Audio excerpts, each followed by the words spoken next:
What's up? What's good? What's poppin'? What's cracking? What's percolating? What's really good in the hood? It is your man Theo Butler coming to you from my own personal show, Hard in the Paint. Haven't done it in a while. That's my own personal theme song in the background. One of my personal theme songs in the background. Rebirth is Slick from Diggable Planets. I can't take credit for it. We're gonna turn it down, and we're gonna get to talking about something that has been on my mind for quite some time now. Something that has been on my mind for quite some time now. Some of you may, how can I put this? Last week I started saying 33 and a third, 33 and a third, 33 and a third. And some people inboxed me and asked me what 33 and a third meant. Well, what I have found out in the past few months since, the football season started, having conversations with various people regarding the NFL players kneeling and everything like that.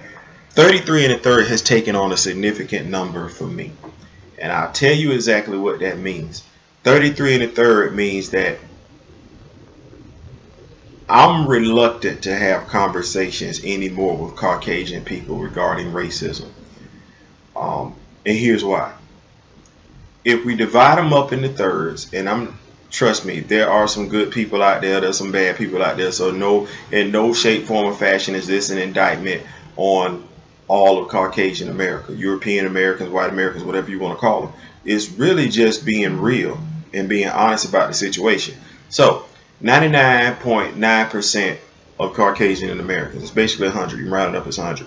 So we have 33 and a third, because if you divide 99.9 by 3, you have 33 and a third. So we have 33 and a third of Caucasian Americans that are not only aware of racism in America, but are actively doing something against racism. They don't participate in it. They call it out. They demonstrate. They protest and everything like that. 33.3% of Caucasian Americans cannot stand racism. I mean, like, even though they're not African American or black and can't relate to it, they still recognize an injustice when they see it. And to that, it's to be applauded, because I'm gonna put it to you like this. I know some black people, oh man, they not black, so what? Listen, I'm not gay, but I understand that, gay people have a right to the same rights that I have. They should be seen as humans, just like I'm seen as human. Them being gay is not a knock against them being people. They're still humans and should be treated as such. So I don't get caught up in the old, white people they won't understand because they're not black. They're not supposed to understand. But what they are supposed to be, they're supposed to be morally centered human beings who understand that the difference between right and wrong. So you have 33 and a third of Caucasian Americans that, like I said, while they don't know what it's like to be black, at the end of the day, they don't get down with racism. They can't stand for They can't stand for racism. They'll speak out on racism. They'll combat racism. And some of them have actually, throughout American history, given their lives to fight against racism. So I acknowledge that. Then there's the other 33 and a third. And while they acknowledge that racism exists, it ain't about. If it ain't about them, they don't give a damn. And you can tell who they are, because while you're cool with them, when you try and have an honest conversation with them about racism, one of the things they'll say to let you know exactly what side of the fence they stand on. If you don't like it, go back home. Then they'll misquote history, which is strange, because you be like, damn, didn't I see you in history class when you with me? Yeah, because some of them are actually your classmates. Some of them will say, well, Africans sold Africans in the slave, as if all that makes it all right at the end of the day. Or they'll say something like, well, blacks kill each other all the time. So different arguments, different narratives. One has nothing to do with the other. Racism is racism, and racism was not brought about. Racism has been around longer than black on black crime in America. Racism started out in America way before black on black crime in America started. So we're not gonna have that conversation. And those same Americans, 33 and a third, pledging to be as American as they possibly can, will speak out against people protesting. They'll speak out against Black Lives Matter, but won't say a damn thing about the KKK. just won't open up their mouth. Won't even say anything about Americans carrying the swastika around. And to be perfectly honest with you, they don't see anything about the Confederate. They don't see anything wrong with the Confederate flag. Will Kane, yeah, I'm directing it at you. Had a dude that I'm cool with, older guy and everything like that.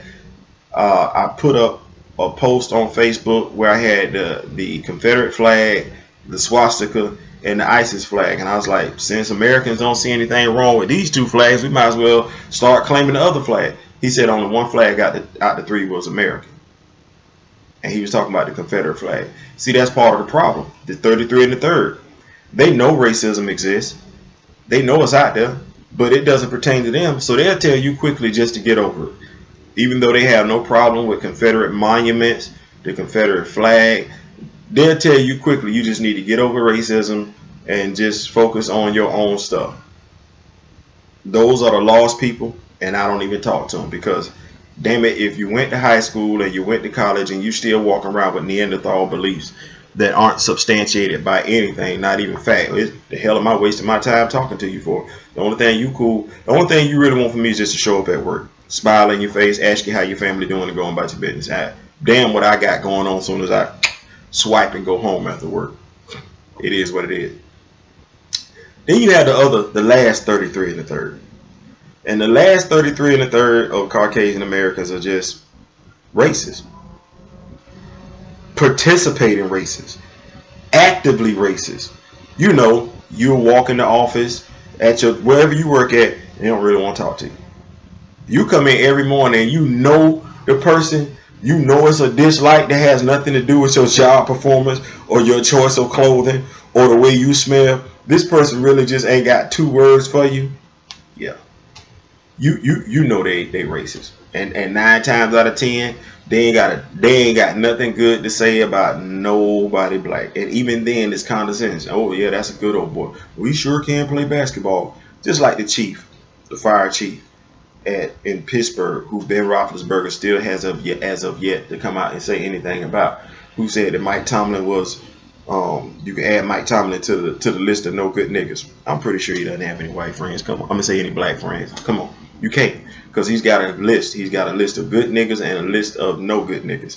And when you got it like that, what we're talking about. So, you know, why did I make this video?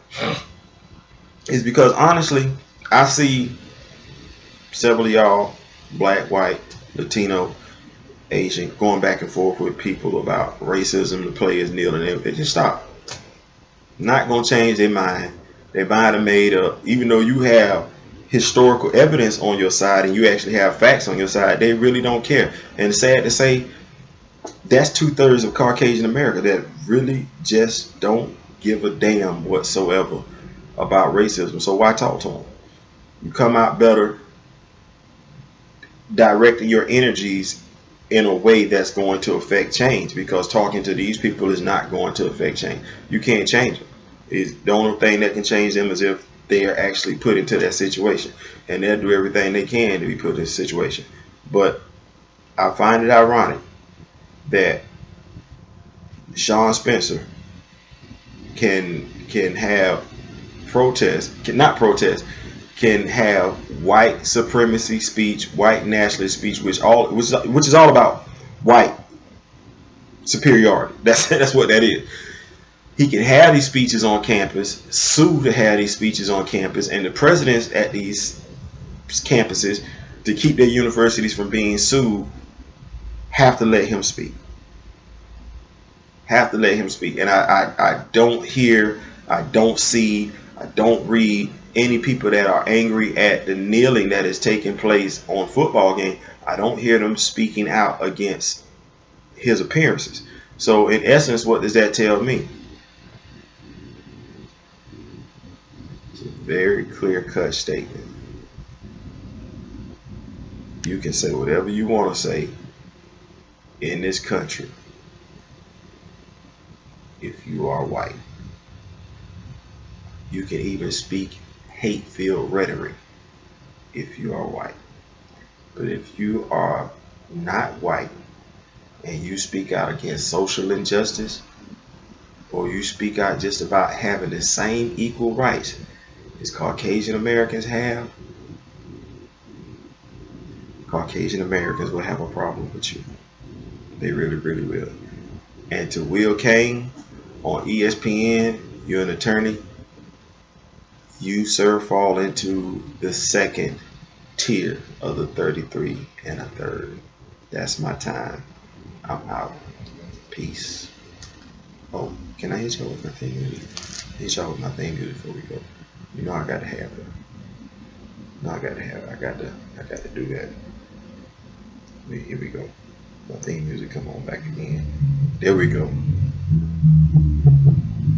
No, that's too much like Stevie J. Where's Stevie J at? Anyway, that's my time. Theo Butler, hard in the paint, where no subject, absolutely no subject, is out of bounds. Y'all take care. Peace.